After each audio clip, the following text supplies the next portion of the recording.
In the series Solid Introduction Tips, today's video is about, can I cook baby food using cow's milk?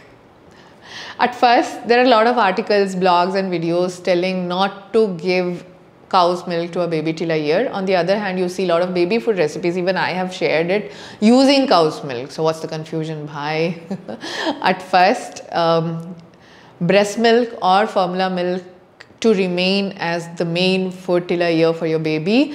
Cow's milk as a breast milk replacement cannot come in because it is high in protein and calcium, which is needed for the cow's baby, not human's baby.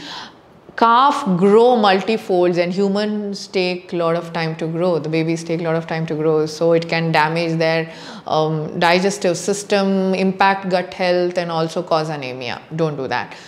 Cow's milk as an ingredient can be used while cooking baby food, definitely, because when you cook it, the calcium and the protein breaks down and becomes easily digestible for your child, in simple words. So continue to use it in smaller quantities while you cook baby food.